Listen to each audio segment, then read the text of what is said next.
Hello and welcome to I Know Dino. I'm Garrett. And I'm Sabrina.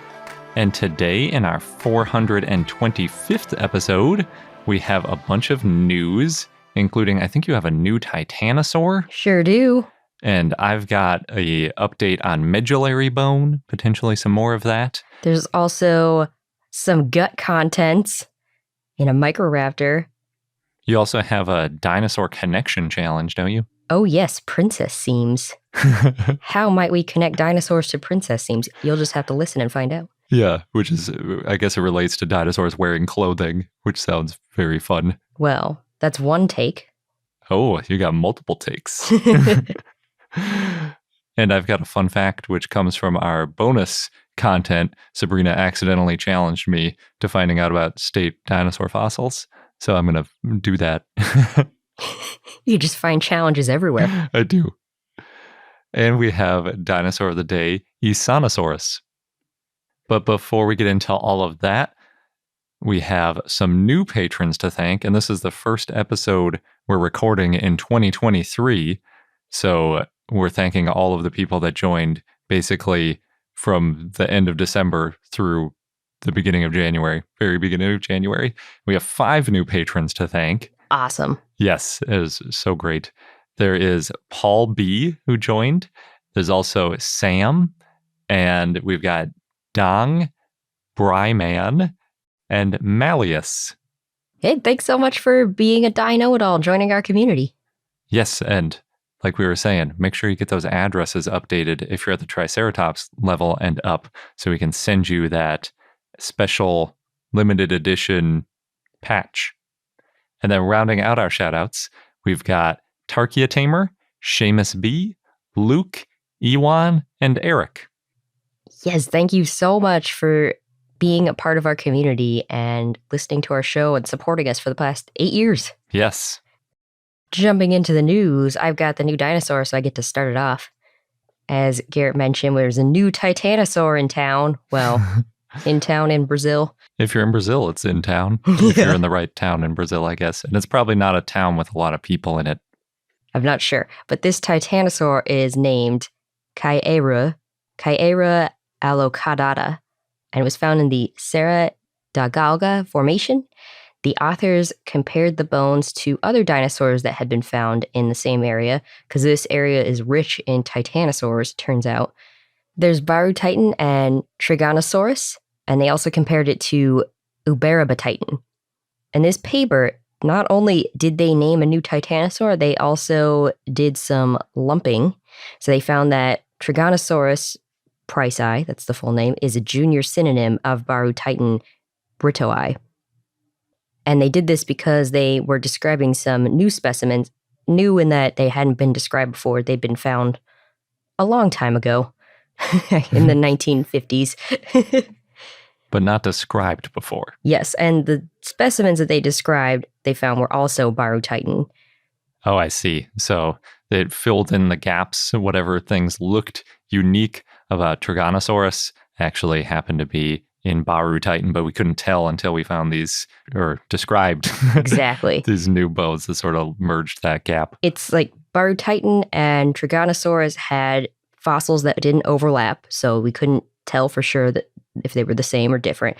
And then with these new specimens, they found, okay, these new ones are Barytitan, and we can see now some overlapping features, so that's why Tyrannosaurus is a junior synonym. But not only that, they found that one of the, what was thought to be a specimen of Tyrannosaurus, part of that specimen, specifically the tail part, is what they named the new dinosaur. So that was different.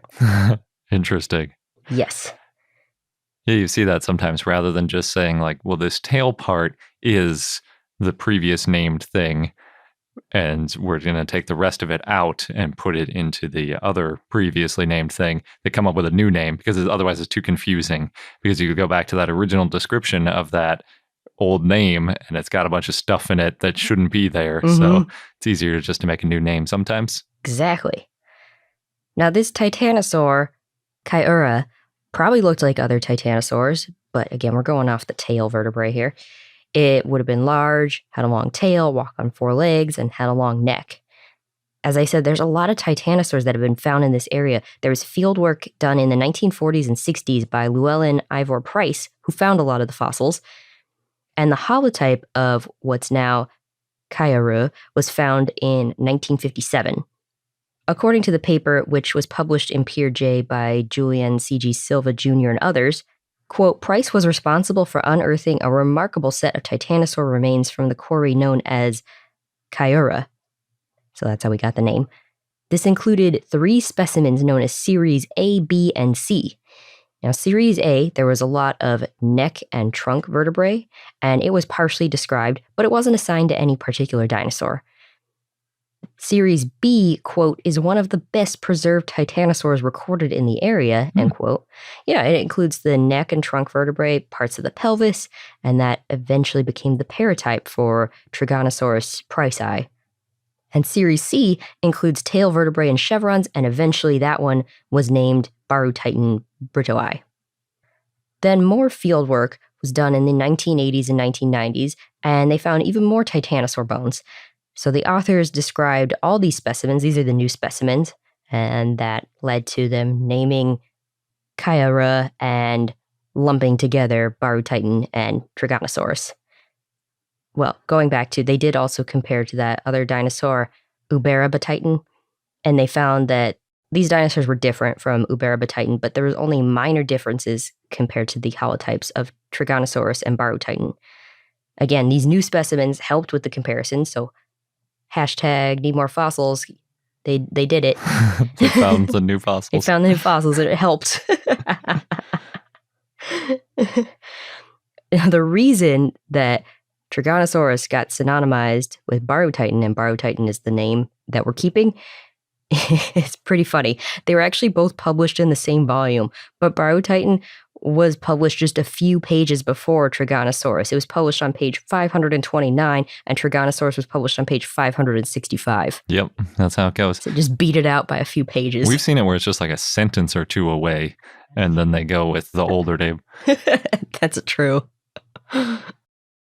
And then there was some confusion on the tail vertebrae, whether or not it belonged to Tyrannosaurus in the Tyrannosaurus specimen that had tail vertebrae, because, well, in 1999, Campos and Kellner rejected that the tail vertebrae was associated with the rest of that specimen. I see. So it was already sort of in the works that tail shouldn't have been the same dinosaur as the rest of it. Yeah, but then in 2005, according to the authors of this paper, it was, quote, accepted based on sparse evidence by Campos et al.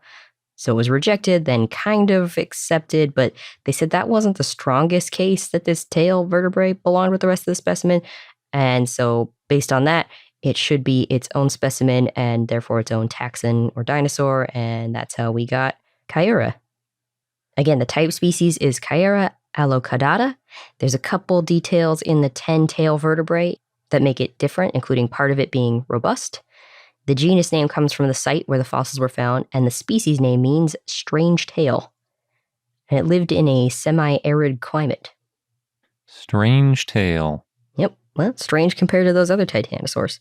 I wonder what's going to happen with those tail vertebrae in the future, because a dinosaur that's named only from tail vertebrae could be problematic in the future too. Right, especially for sauropods. Yeah, I mean, people have pointed out that the vertebrae of sauropods are some of the most diagnostic bones, some of the best for naming a dinosaur. But whenever you have just part of it, it's possible that something's already been named that, you know, had that tail. We just didn't find the tail originally. It's possible. I mean, that's, considering how this dinosaur came to be named, I'm sure there's room for changes. Mm-hmm. All right, now I've got a story about Laylaps / Driftasaurus. I think one of the coolest dinosaurs. This paper was written by William Gallagher and published in the Anatomical Record, and this article is open access, which is pretty cool if you want to see some pictures. Back in 1866, Cope named Laylaps from some large bones in New Jersey that he considered pretty bird-like, which is cool. It's one of the earliest references to a large non-avian dinosaur resembling a bird. It's not the first reference because I think by this point, Thomas Henry Huxley was already comparing Archaeopteryx to Coelophysis and talking about dinosaurs evolving into birds. Yeah, I think so. but only by a couple years. And the connection to Archaeopteryx is much more obvious than this huge thing that was walking around on land, bigger than almost all living land animals at the time. That's a good point. I think Laylaps is a really excellent name. It refers to a dog in Greek mythology that always caught what it was hunting. Too bad the name didn't stick around. Well, unfortunately for all of us, especially Cope, who named it, Laylaps was already the name for a mite. And because every animal, including small insects and bugs and everything, has to have a unique genus name, the fact that Laylaps was a mite means that Laylaps the dinosaur at, 1 million times the size, and no one would ever possibly confuse these two animals or probably even study them at the same time. But it still had to be renamed regardless because of the taxonomic rules. I hope it's a mighty mite that lives up to its name. I don't even think it's that good of a mite. But like when you search Laylaps anywhere, all you find is the dinosaur. Nobody ever talks about this mite. You have to search Laylaps mite or Laylaps original name or something like that, and then you find some reference to this mite that nobody talks about. Anyway, Marsh was more than happy to steal Cope's thunder and renamed Laylaps to Driftasaurus 11 years after Cope named Laylaps. Yeah, he was probably really happy to notice that mistake. Yeah, they were very happy to point out each other's mistakes. But the name Laylaps was already pretty popular in that 11-year time span because it was a big carnivore and we didn't have that many dinosaurs back then. Plus, Cope and Marsh were very good at emphasizing the discoveries that they had made. And so a lot of people, and it has such a cool name. The origin of it, if people were familiar with Greek mythology, it's like really evocative. Yeah, maybe if it was able to keep its name, we'd know it as well as T-Rex. Yeah, it's possible. And interestingly, I'll talk about this a little more later, but it is potentially a tyrannosauroid. So it has a lot of connections to T-Rex. Ooh. I think its name confusion, though, is not unlike Brontosaurus in that a lot of people kept using it, even though technically Laylaps is a mite and Driftasaurus is the dinosaur.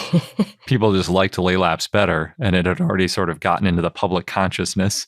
So way later in 1897, when Charles Knight did a painting of Driftasaurus, he called it Leaping Laylaps. Really famous work of art. It's really cool. I didn't know about it until we started this podcast, but it's a Laylaps laying on its back with its legs up in the air trying to defend itself while another Laylaps is jumping, claws out. Leaping, one might say. Yeah. Onto the lower Laylaps. So it's like a Laylaps jumping onto another Laylaps, basically. It's really cool. We talked to Jason Shine about the really cool new sculpture of the leaping Laylaps that they did at the New Jersey State Museum. And we talked about that in episode 385. It's really cool. They basically recreated that whole thing I just described, but with skeletons of Laylaps rather than in art. It was awesome. Jurassic Park definitely wasn't the first depiction of dinosaurs running and jumping. I know we often mistakenly say that sometimes too, but this is 1897, so it's almost 100 years before Jurassic Park. There was this depiction of them being very active, maybe even more active than you see in Jurassic Park. Like I said, Driptosaurus / Laylaps, if you want to keep the name going, is probably a tyrannosauroid. We're not really sure about that because we don't have a super complete Driptosaurus to work from, but it seems like the bones are most similar to tyrannosauroids. And it lived at the same time as T-Rex. It was in the latest Cretaceous, basically similar to the Hell Creek in that it's the very top layer of the Cretaceous rock. That's where you find Laylaps. Although, hopefully for Driftasaurus, it may have never met a T-Rex. And I say hopefully because T-Rex was about 5 times the weight of Driftasaurus. Not to mention that bite force. Yes. And we're not super confident in the size of Driftasaurus because we have way more T-Rex to work with. And Driftasaurus, I think the best fossil we have is still from a juvenile. Driftasaurus was probably more like the size of an Allosaurus, but the closest specimens we have of Driftasaurus and T-Rex are about 500 to 1,000 miles apart. Oh, yeah, they wouldn't have found each other, or it was very unlikely that they would have. Yeah, I mean, maybe there are some, if Driftasaurus is less common, maybe there are some overlapping, and it also depends on if you consider Nanotyrannus to be Tyrannosaurus, how far apart they were, but that's a whole other story. Driftasaurus wouldn't have had to worry about Nanotyrannus if Nanotyrannus is valid. Yeah, But I don't know. I'm not really sure. But we don't need to get into the whole Dinotyrannos thing, though. We could go on about that for a while. So a lot of dinosaurs in New Jersey were discovered in marl pits. Marl used to be used as an additive for soil in agriculture, and that was to add calcium and also reduce the acidity of the soil. It's similar to putting crushed coral in an aquarium. If you have pet fish, you might be familiar with this process. I've done it from time to time. You can also throw in a cuttle bone, other sources of calcium. They're just good at absorbing and neutralizing acids, so it can be handy. But when the marl industry in New Jersey declined, the number of dinosaur discoveries also basically fell off a cliff because, as we know, Cope and Marsh, that was their original battle, was basically over a marl pit in New Jersey where all these dinosaurs were being discovered. Well, yeah, that's one of the catalysts. I feel like that's what really kicked off the fight for finding the dinosaurs. There was sort of an academic issue over criticizing each other. Yeah. But as far as hunting for bones aggressively, that was the first thought.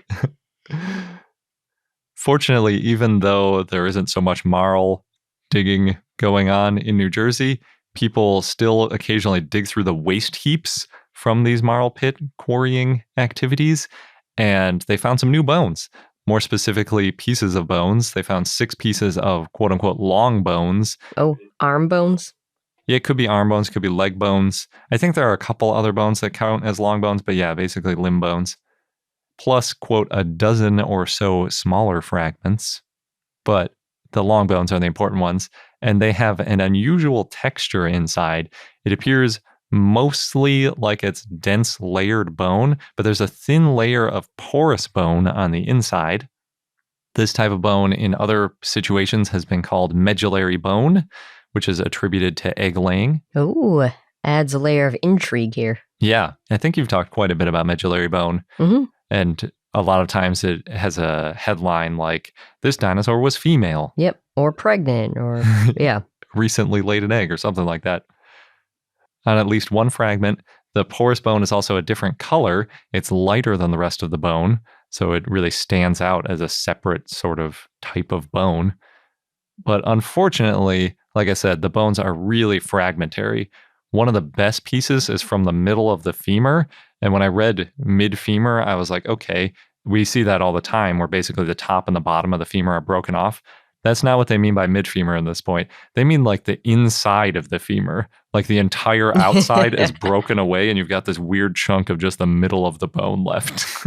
Oh.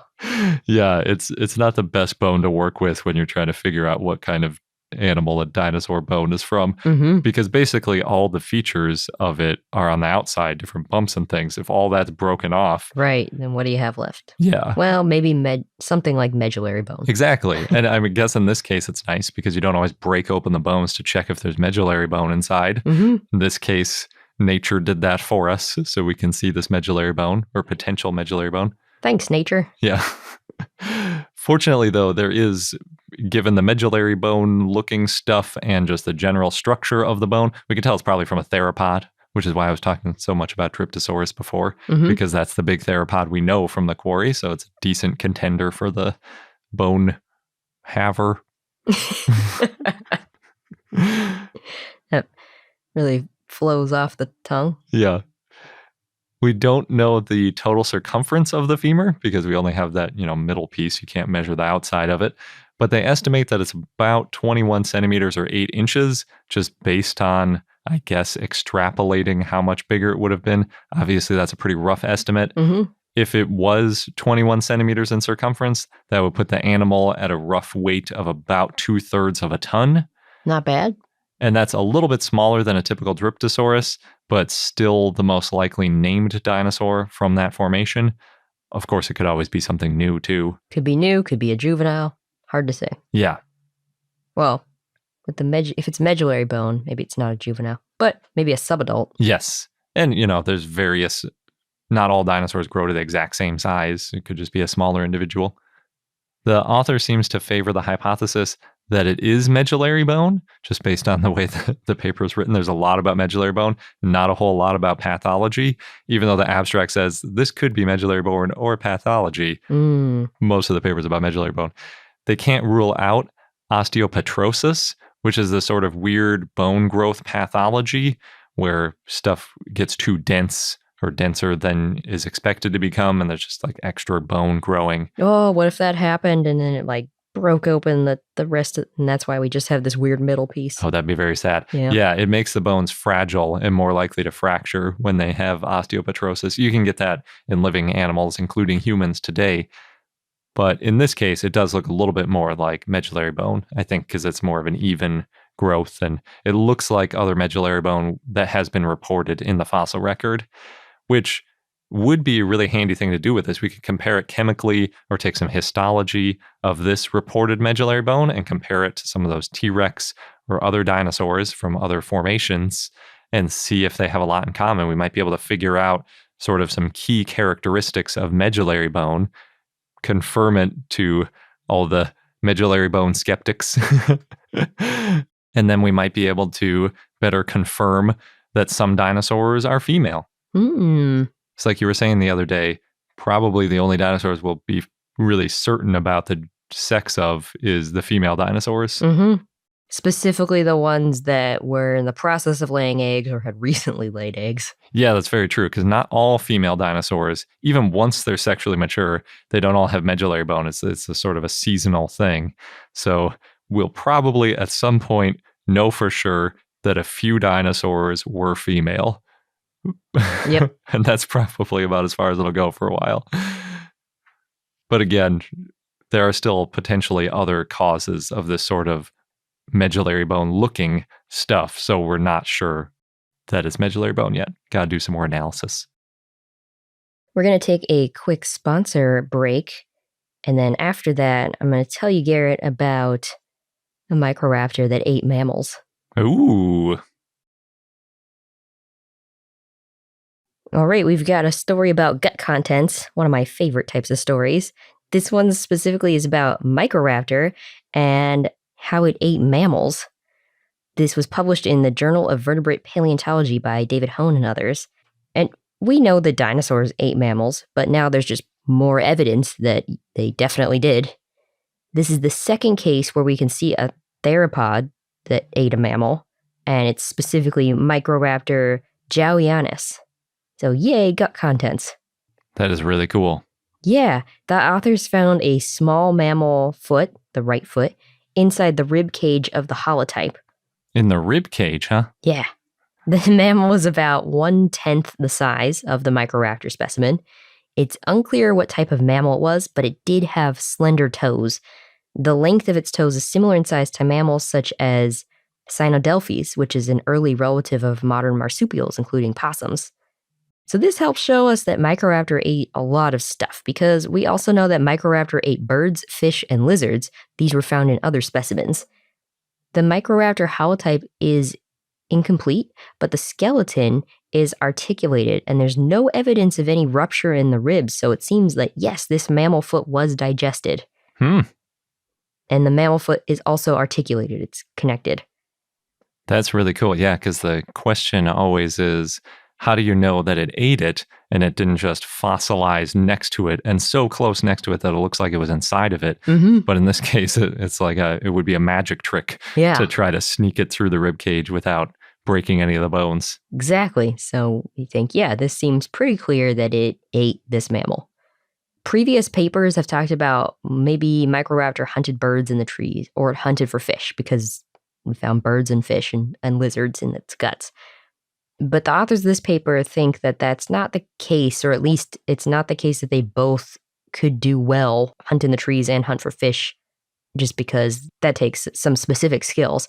There are some birds, like the bald eagle, that do hunt both birds and fish, but the author said that the bald eagle is a lot more capable of flying than Microraptor. So again, seems unlikely that Microraptor could do both.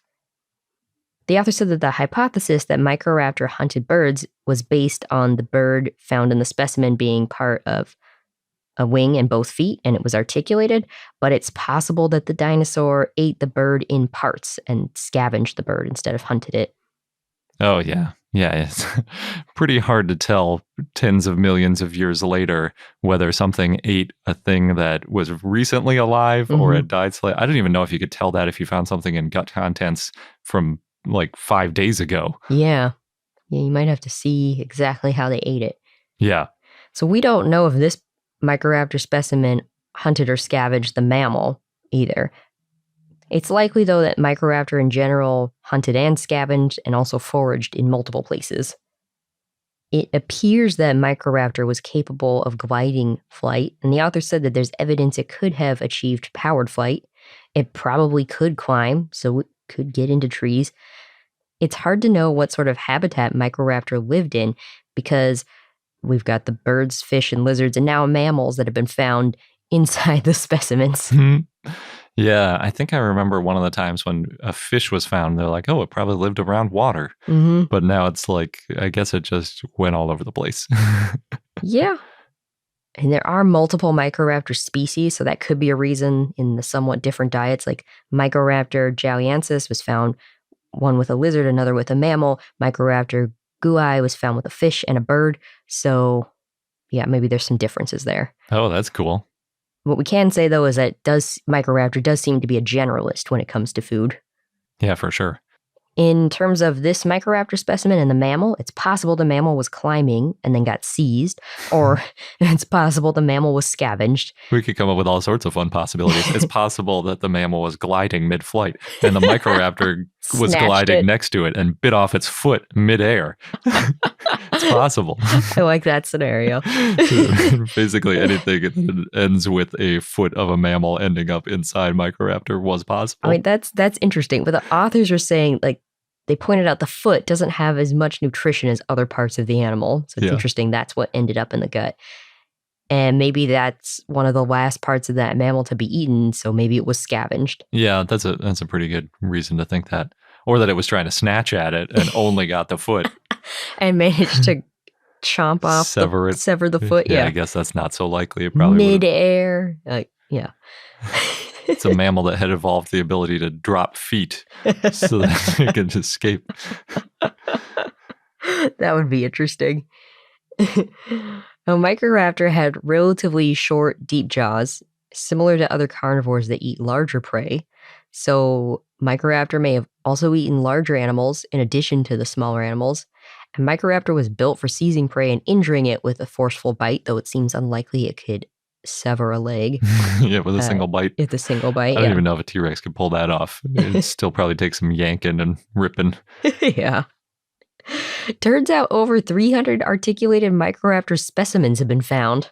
Oh man, that's so many. Yeah, I didn't realize it was so many. That's how you get multiple species. Yes, and it may explain why we know about its generalist diet. Mm-hmm. Yeah, if you find 300 and 1% of them have something in their guts, then you got 3 gut contents right there.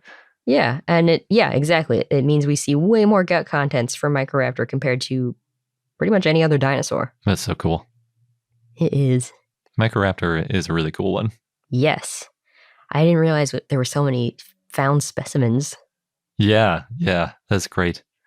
You can get such a better understanding of an animal when you get hundreds of fossils than when you're just working from, say, a partial tail section of vertebrae, for example. Just pull it out a random example. I see. Random. Like a lot of sauropods, one might say. Speaking of sauropods, let's just go back to sauropods. Dippy. Dippy has a 3-year residency at Coventry's Herbert Art Gallery and Museum. Well, it's still on the road. Well, sort of. I guess not for the next 3 years at this residency. Oh, I see. I was thinking it's not back at the British Museum because there was something about how they were going to make some permanent thing for it, maybe. Maybe. But for now, you can see Dippy starting February 20th. You can get free tickets. And as a reminder, Dippy is a cast of 5 skeletons. There's 292 bones. It takes about a week to reassemble Dippy. I'm sure they've got it down, though, after Dippy's gone on tour. When you say it's a cast of 5 skeletons, that means Dippy is based on 5 different Diplodocus? Yes. Oh, okay. I didn't realize that. Mm-hmm. So the original that's mounted in the Carnegie Museum is a amalgamation. Exactly. Our last piece of news is about a new dinosaur movie that's coming out. The trailer came out in December, so I know people have already been talking about it, like I saw in our Discord. It's 65. That's the name of the movie? Yeah, that's the name of the movie. And it comes out in March 17th. Apparently, this film was announced back in 2020. It stars Adam Driver, who crashes into an unknown planet, then finds out he's actually stranded on Earth and it's 65 million years ago. And he's got one other survivor with him who's played by Ariana Greenblatt. Why did they make it 65 and not at least 66? They're going with like the 1950s estimate of when dinosaurs went extinct. Oh, maybe. It just seems Maybe like... they like the way 65 looks better as the film title. I guess. It seems like such a simple thing to get wrong. Anyway. It doesn't bode well for the scientific accuracy of this movie, I guess is what I'm saying. The tagline is, quote, "The search for a new world led to prehistoric Earth. And to survive, they're going to have to fight some dinosaurs." I'm kind of surprised that Adam Driver is in this, and it's not like a really low-budget goofball movie. Oh, I am not surprised because in the trailer looks like some pretty high-quality CGI. Oh, yeah. Okay. The dinosaurs, they look kind of like the Jurassic Park style, Mm-hmm. and there's some similar sounds too.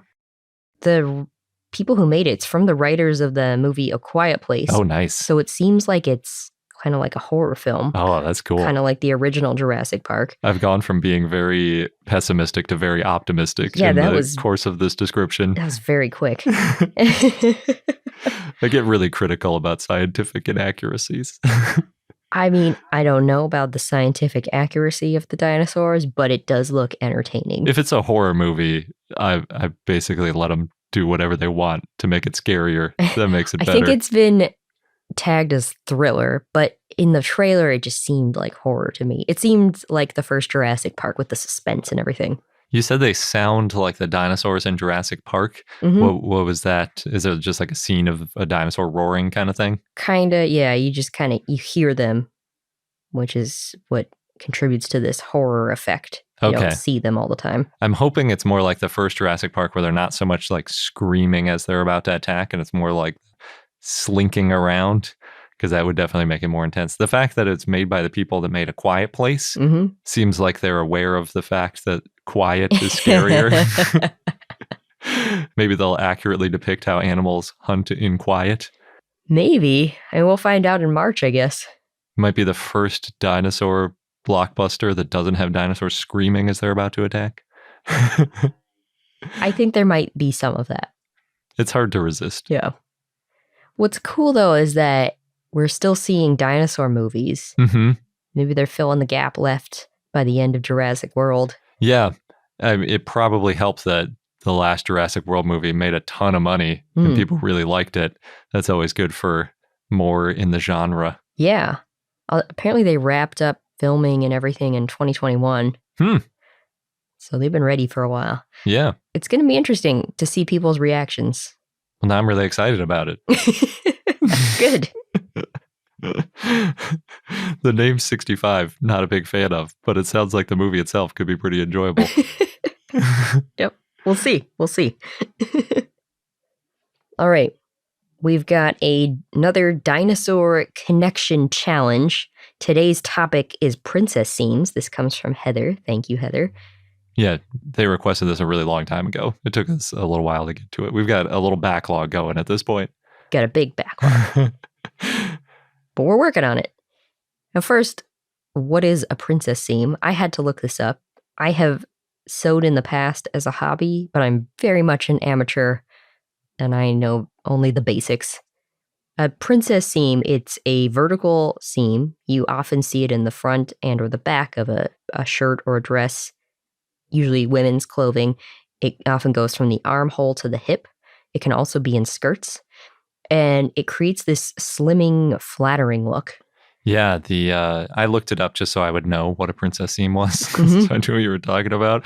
And the picture I saw that reminded me the most, or seemed the most evocative of like a princess seam to me, was like Cinderella, like the Disney princess, where she's got that blue dress on, and it's like on the top, it's very structured sort of, and then on the bottom, it's all billowy. And the top has like these little lines that go from her armpits, sort of curve in Oh, and then go down to her waist. I don't remember those lines. It gives like a really specific sort of, almost like an hourglass sort of emphasis on Yeah. the silhouette going on. But yeah. I guess, yeah, if it's got those lines, that would be a princess seam. There's also a thing called a princess line, which is the full dress. It doesn't have a defined waist. So that's not the Cinderella dress, but instead those lines go all the way down. Oh, all the way down to the hem. Yeah, or at least part way down. So that, yeah, you don't have the waist part, but the vertical lines kind of keep your form. That has the form-fitting aspect. Now, supposedly the name princess seam comes from the 1880s for the princess dress named for Alexandra, Princess of Wales.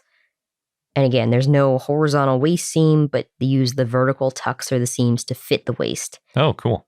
Now, as a side note, Charles Frederick Worth introduced the princess line in the early 1870s. And that's like what I was saying, these straight gown shapes. The gowns cut into the long panels. Again, no defined waist. And you've got those vertical lines instead, or the long seams that shape to the body. Yeah, I think they kind of cut a triangle out in the top and bottom, and then you can sort of like pull it in that way with like a single vertical seam rather than like cutting out from the middle. I don't know. I'm not a seamstress. That's just what I gathered. The pictures I saw, I didn't really see triangle shapes, but I suppose you could. You don't see them after they're cut. It's just like, you have to remove the material somehow so that it tapers in and out. Mm-hmm.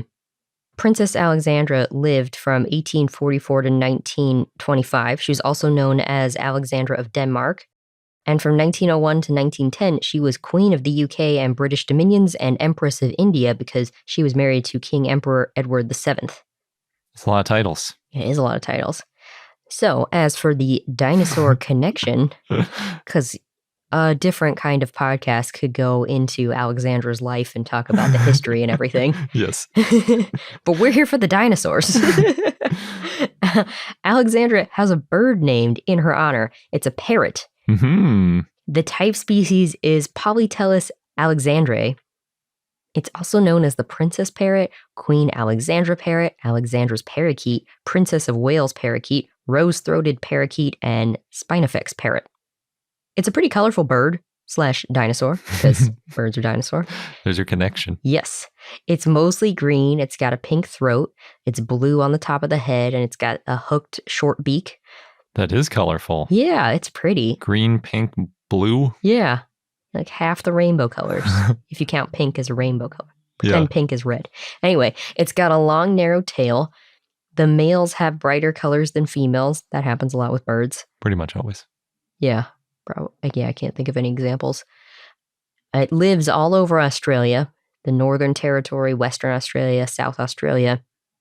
It tends to be nomadic. Apparently, it breeds in groups and then disappears. Like, they breed whenever they can when there's plenty of food around. So they just like descend. People see them all over the place and they're like, where'd they go? Kinda. Yeah, they're kind of hard to find, I think. Although it sounds like some people might have them as pets because I found some videos. Anyway, they eat nectar, flowers, fruits, and berries. They also work together to mob predators. Like they attack or harass them together. Oh, like crows? Yeah. So they're smart. They live for about 30 years, and they weigh around 110 to 120 grams. It's about a quarter of a pound, so they're small. It's funny after talking about dinosaurs, talking about something that weighs grams. Yeah. Yeah, some non-avian dinosaurs were that small. True. Well, I don't know about 100 grams. That's really tiny. When they're born. That's true. In the egg. Yeah. The princess parrot can also talk or mimic some sounds. So one of the videos I found, it sounds like it's whistling or chirping. That's the one where Gary, you were asking, what is that noise? Yeah. So you watched a video of it chirping just for this connection to princess seams? Well, I wanted to know what it sounded like. Yeah. What kind of sounds did it mimic? Can you make the sounds that it made? Oh, I can't whistle. Oh, it was a whistle. Okay. Anyway, the princess parrot is named by John Gould, a British ornithologist. He lived from 1804 to 1881. If he had lived a little bit later, I bet he would have gotten into non-avian dinosaurs. He was very much a bird guy. He published a lot of monographs on birds, and his wife illustrated a lot of them. And he worked with Charles Darwin. He did a bunch of research in Australia, and he's considered to be the father of bird study in Australia. The original Australian birder. Yeah. So there we go. That's the main connection I found to princess seams is a bird. It's a pretty good one. Yeah. Put a bird on it. The princess seam is named after the same woman that a dinosaur is named after. Exactly. Now, going into clothing, I didn't find any dinosaur costumes that had the princess seam. I didn't really expect to either. That real tapered look to it. But I've seen princess seams on some of the dresses and skirts with dinosaur prints.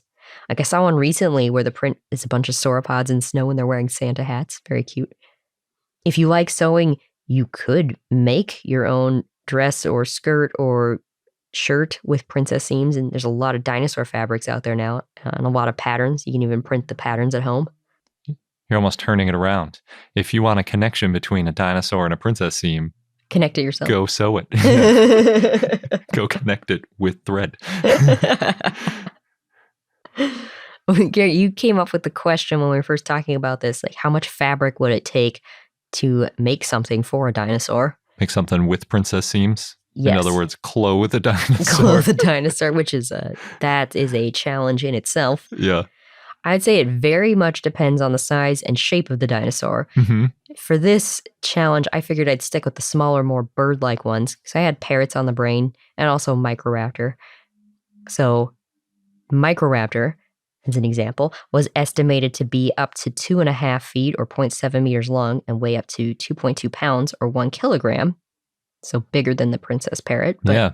Just barely measured in kilograms rather than grams. Yeah. So you said up to 1 kilogram, which means the lower estimate would be in just regular old grams. Yeah. So it's about crow-sized, at least in weight. I think you would need to do a lot of princess seams to account for its 4 wings. Yeah. Yeah, it's hard to do a simplified line on something with all that fluff. Actually, just seams in general, not necessarily just princess seams. Unless you made just like a vest sort of situation, like just covering neck to like hips or a little bit back and just have holes cut for the wings and the legs. Then you could do a princess seam sort of taper from like the neck down to the I was hips. thinking like a blouse style, but a vest makes way more sense. Then you need less fabric than I thought. I was saying you could get away with only 1 yard of fabric. You could probably get away with a lot less than that, but it is sold by the yard usually, right? So yeah. And also I was thinking you would need to cut it into multiple pieces and you have a lot of seams and there's no patterns for a Microraptor body shape. So you'd probably have some trial and error and you'd want the extra fabric. That's true. How much you'd need for the final result is very different than how much you'd need for all the failed attempts. Yes. Yeah, I was thinking, speaking of yards, because to do a proper princess seam, you need it to be basically a continuous piece of fabric that you're just doing that one simple line down. You couldn't do it using modern fabric, like 1 yard fabric, on anything bigger than, say, like a raptor. Because if you're getting to a sauropod or something, you'd need so many of those yards sewn together that you wouldn't be able to do a princess seam. You'd have to have fabric that was like, I don't know, 50 feet or something. Well, you could have regular seams and then add in princess seams. I guess, but it sort of ruins the effect of a princess seam, I think, if you have all these extra seams cutting across it. No, if you think about a dress, maybe you've got the seams on the side, but then you have the princess seams on the front and the back. But just for the front, like on a sauropod, the front alone is like 5-6 feet across. I did not want to get into that. That's why I chose Microraptor. I went the easy way of the challenge. I was thinking, after I asked you about how much fabric it would take to cover a dinosaur, I was thinking like the easiest way to do it, if you had to do it in a pinch, would probably be to go to like a outdoor store, buy a tent and just like cut some holes in the tent and like put it on. But then how do you make the princess seams? Yeah, there would be no princess seams in that case. Well, then that defeats the purpose. That's true. Some dinosaurs wouldn't even fit in a tent, even with holes cut in it. It's true. In the biggest tents. Maybe for a sauropod, you just make something to cover its tail only. Oh, that's interesting. Yeah, because it would just be a fashion thing. They don't need it for warmth. Mm-hmm. Unless you're taking a sauropod and trying to get it to survive in like Canada.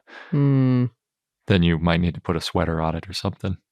Well, then I think you take a different approach. Put it in like a heated barn. Be easier. Oh, I was thinking a different kind of, you see the yarn bombings. Yeah, yarn bombing was what I was thinking too. But after you described it, it's like you don't have those types of seams on anything that's yarn. No, yeah, that's what I mean. A different approach to the type of clothing you would clothe it with. Gotcha. Yeah, I was wondering too, like how many skeins of yarn you need to cover a sauropod. A lot. Yeah. Stick with the Microraptor. One skein. It's plain. All right, now we're going to pause for one last sponsor break. But when we get back, Sabrina's going to talk about our dinosaur of the day, Isanosaurus. And now onto our dinosaur of the day, Isanosaurus, which was a request from Tyrant King via our Patreon and Discord. So thanks. It was a sauropodomorph that lived in the late Triassic or late Jurassic. There's been some debates and updates on that in what is now Thailand in the Phong Formation. There's a very wide time range, late Triassic to late Jurassic. Yes. So it's estimated to be about 21 feet or 6.5 meters long based on the thigh bone. But parts of the holotype skeleton weren't fused, so the holotype may not have been fully grown, and it could have gotten bigger. It had high neural spines. The type and only species is Isanosaurus attavipachi. It was named in 2000 by Éric Buffetaut and others. The genus name means northeastern Thailand lizard, Isan lizard, and Isan is the local name for northeastern Thailand. The species name is in honor of P. Attavipachi, former Director General of the Thai Department of Mineral Resources and a supporter of paleontological research. Nice. Yeah. These fossils were found in 1998 by a hunter looking for nocturnal flying squirrels who spotted the fossils in the moonlight. I want to go look for nocturnal flying squirrels. That sounds really fun. And then stumble upon fossils in the moonlight. It sounds like quite a magical night. It does. Although, I don't know, if you're in like the rainforest in Thailand at night, it might be a little bit terrifying too. Maybe. Just keep thinking of the squirrels. You got to know what you're doing. Yeah. The fossils were found in dark red sandstone. Most of the bones had eroded by the time they were found.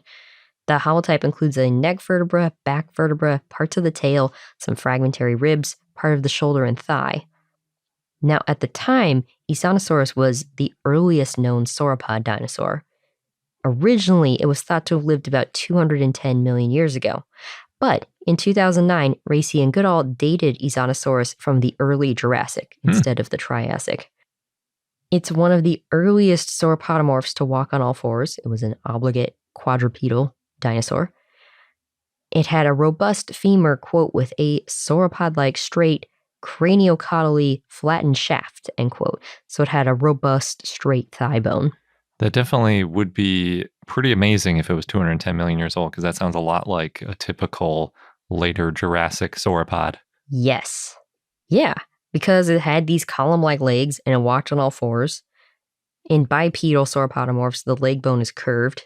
So Isanosaurus had sauropod features, but it also had earlier features that, quote, seem to illustrate an early stage in the evolution of characters more fully developed in later, more advanced sauropods, end quote. So it's not all looking like a fresh-faced late Jurassic sauropod.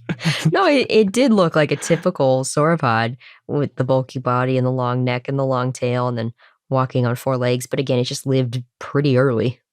It just had a couple features that were more like the early sauropods. Yes.